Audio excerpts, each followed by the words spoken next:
मैं हमेशा सबकी मदद करता हूँ, या ये कहूँ कि लोग हमेशा मेरा फायदा उठाते हैं। पहली बात तो आप अहंकार के बैठे हो कि मैं सबकी मदद करता हूँ। तुम्हें है क्या जो तुम मदद कर सकते हो? क्या है तुम्हें मदद कर सकते हो? न तुम्हारे में बुद्धि है, न बल है, न इतने बड़े धनी हो, कुबेर का खजाना तो है नहीं, और बुद्धिमान ब्रह्मा वाली बुद्धि तो है नहीं।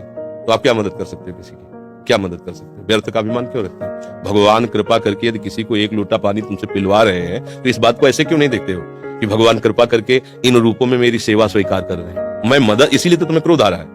क्योंकि कामा संजायते क्रोधा, क्रोधा स्मृति विभ्रमा, स्मृति भ्रंशात बुद्धिनाशो, बुद्धिनाशात प्रणश्यति। तुम ये कामना किए बैठे हो कि मैं दूसरों की सेवा करता हूं और दूसरे मेरी बात नहीं मानते, मेरी ये सेवा नहीं हुई। तुम उनसे सम्मान चाहते हो। हमने तुमको पानी पिलाया, तुम्हें प्रणाम करो, हमारी बात मानो, हमारे अनुकूल चलो, इसे सेवा थोड़ी कहते हैं। सेवा कहते हैं नेकी कर दरिया में डाल। सेवा कर दिया, तुम गाली भी दोगे तो हमें स्वीकार है। तुमने जल पी लिया, आनंद से तुम मस्त रहो, हमें गाली दोगे कोई परेशानी नहीं। इसे कहते हैं सेवा। सेवा करके सामने वाले को झुकाने की बात आना, उसे सेवा नहीं कहते। पहली बात गलत हो आप, तभी आपके अंदर क्रोध आता है। यदि आप गलत नहीं होगे तो आपके अंदर क्रोध नहीं आएगा।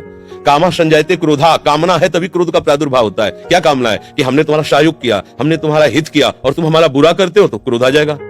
अगर तुम हित कर रहे हो तो तुम्हारा बुरा कौन कर सकता है त्रिभुवन में?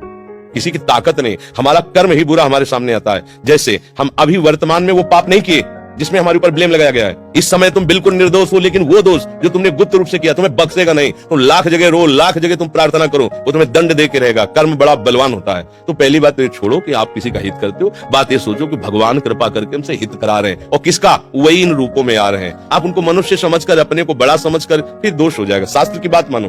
भगवान कह रहे हैं मैत्रः करुण एव च, लेकिन निर्ममो निरहंकारा। सबसे मित्रवत व्यवहार करो, ममता न करो, सबको सुख प्रदान करो, लेकिन अहंकार न करो। ये अहंकार ही तो क्रोध रूप में परिणित हो रहा है भैया। दोष को खुद पकड़े हुए हो, दूसरों पे दोष देखते हो, कैसे सुधार होगा? बात सुनो, यहाँ मुझ परी बात नहीं होगी।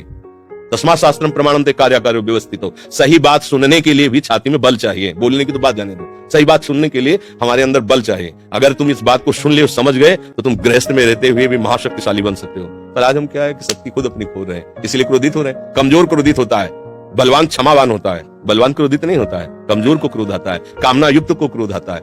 हम दूसरे का हित कर रहे हैं, ये अहंकार है। हम एक यंत्र हैं, भगवान यंत्री हैं, वो जैसा हमसे करवा रहे वैसा हो रहा है। हमें ये भावना रखनी है, हम करने लायक हैं। एक श्वास भी नहीं ले सकते इस तरह में, ऐसे भी नहीं कर सकते। अगर वहां से ऑफ हो जाए तो तुम एक श्वास नहीं ले सकते, फिर क्या होगा?